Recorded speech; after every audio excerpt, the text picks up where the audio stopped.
Marshall? No, we can't. We can't pick Todd. Nearly ready. He'll definitely play next week, all things being equal, but with the short breaks, we've just run out of time a little bit. Combination there, can you also do Lord and Dixon after what you saw last week? Yeah, we'll wait and see. Yeah, I hope so. I mean, I hope we can do certain things, but we've got to get through training. Obviously, selections are not until tonight, so make sure we've got a couple of players that are coming back. So without talking about all the selection ups and downs, we've just got to get through today and see where they're at. So is Farrell one of those that's ticked the without going through them all? How do you want me to stop? No, it's curiosity. Yeah, but you're going to keep asking about every one of them. And I'm going to tell you the whole lot then. I'm not going to go that spot, so. How do you see Carlton? Obviously, they've lost their mobile ruckman, but obviously still a big threat. Yeah, they're a great side. They're sitting second on the ladder. We're going to play them at home. It's going to be a great challenge for us, but one we're up for, one that we're capable of getting done. But we're going to have to be playing at our absolute best. And they've got a really strong side. Having DeConing out, does that change their dynamic in the middle? Oh well, they've got another good ruckman to bring in, Pitnet, so they don't probably lose too much. Am I glad or not glad that DeConing's not playing? I'm not sure. Ask me after the game. What lingers from that last game, particularly that last quarter where they put on all those goals? What do you deal with many weeks later? Oh no, well, I think for 3 quarters a pretty even game. That's what we look at and we go, well, there's a reflection of we're capable of being right with Carlton and potentially beating Carlton. We played a really poor last quarter around stoppage and they dominated us, and Cripps went to work and he's done that a fair few times this year, so our challenge is to try and make sure that we keep the game closer to our terms for 4 quarters, not just for 3. So do we assume you've already told Willem Drew that's your job for this game? Because I shouldn't assume anything this will. Is it fair to say what you asked of your midfield group at half-time on Saturday is the key to stopping another Carlton domination? I think from any team, the key to your midfield group is at least giving you a small advantage, and you can't go breaking even with a Carlton because they're probably a little bit too much power around the ball. So our midfield group, like every team, is really important to our success, and if they can play well, that will go a long way towards us winning this game. How have you assessed their two-way running as a whole this year? Our mids? Yeah. Pretty good. Pretty good. I don't think we've, our results would say we're like a lot of teams. We haven't been perfect, not just our midfield, but we've given ourselves a chance in most games.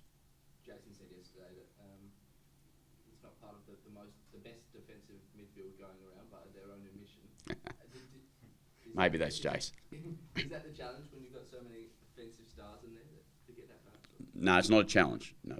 They accept that they have a responsibility to run both ways, and we expect that's what they do. And it wasn't purely around defensive stuff. There's plenty of opportunities for them last week to be a bit better with what we were doing. And what I loved about them is that they all knew that and they accepted that challenge and they took it on. How's Charlie pulled up from a big night out the other night? I hope he hasn't had a big night out, but he has had an ability to have a big night out in the past, I think. But no, he's pulled up pretty well. Yeah, he's in good shape. He's in good spirits. He's obviously got some confidence back, which is really good for us. I mean, really important to us too. I mean, he's such a vocal point for us still, and the team knows that he's going to bring great effort. How are you going to save Zach Butters from going broke? Probably Zach's going to save Zach Butters from going broke. You need to have a chat to him about. I'm running out of words. Zach knows what he's got to do. He's competitive. He's a really competitive little bugger. So I love that about him.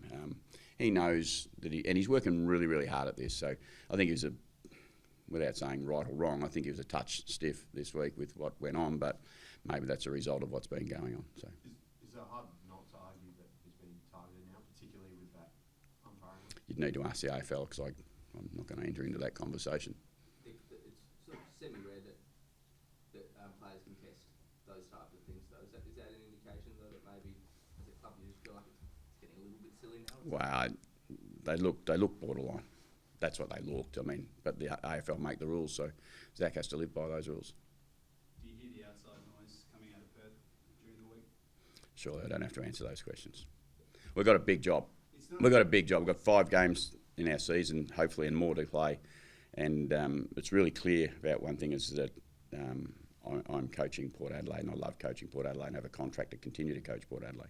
Is it frustrating hearing that though? No, not at all. Not at all, because I'm so used to it. Everyone's so used to it in the competition. It's like there has to be a story and there has to be someone that they talk around. I mean, I get it. There's a lot of other people that's been mentioned. Unfortunately, I get mentioned lots of times on different things. Is it hard not to think about, you've been preparing for a whole team and it's gone for 12 years, but is it hard to not think about what the next month or 5 weeks might mean for you personally? It's really simple for me. I mean, I've got a clear thing that I have to do, and that is to give the team the best chance and our coaching group the best chance to make sure we maximise this season. We're in a really strong position right now if we can make the next 5 weeks count. It gives ourselves a great chance. Some of the stories might change quickly. This is again one of those games where talked about Port Adelaide and where it stands against those top 4. Every time. Sides. So again, what's it going to tell about your side this Friday night game? Big stage, Friday night, etc. Gives us a chance. Just gives us a chance to improve our position in this season. That's all it does. It doesn't guarantee the week after or the week after. I mean, we surely are all used to seeing the results go up and down all over the place. You know, if you look at I think if you take notice of the ladder, we've beaten some sides around us, we've lost some sides around us. We haven't played them all. So the competition's so even. If we try to draw too much into one game about any team, you're probably going to get parts of it wrong. We beat Bulldogs 2 weeks ago or something. Everyone's talking of Bulldogs as a really strong team, which they are when they play at their best, which we can be if we play at our best. But has to do with that measure that even you put up a few weeks ago, it's about whether you do measure up with the best in the competition. End of the year will tell you. That's what I always say. I wait till the end of the season and see where we sit, and that'll give you an indication as to whether we're capable of being with the very best teams in the competition. Why do you think it's so even? Teams it's meant to be. Better, or it's meant to be. That's what it's meant to be. The competition's meant to be really, really even. The AFL do everything they can to have a really even competition, to give every team a chance at the start of every season to believe for their supporters that they can win this competition. There is a 6% chance that you can win it at the start of the season, but everyone needs that 6%. And that's why it's so even. It's set out to be made even, and it has achieved a very even competition so far. So I'd suggest the AFL are pretty happy. Where do you stand on bringing or naming a player who comes out of protocols on the day of the game? I just stand with the rules. You're allowed to. You do what you got to do. So that's okay. Has the server Radicalier dealt with probably your feedback and even the external feedback about his decision making at the moment? Perfection is hard to achieve, and he doesn't. He knows that he's working really hard. He's learning lots as he goes, but perfection for any player is really hard to achieve. Particularly, the mistakes sometimes stand out when you're on the last line of defence.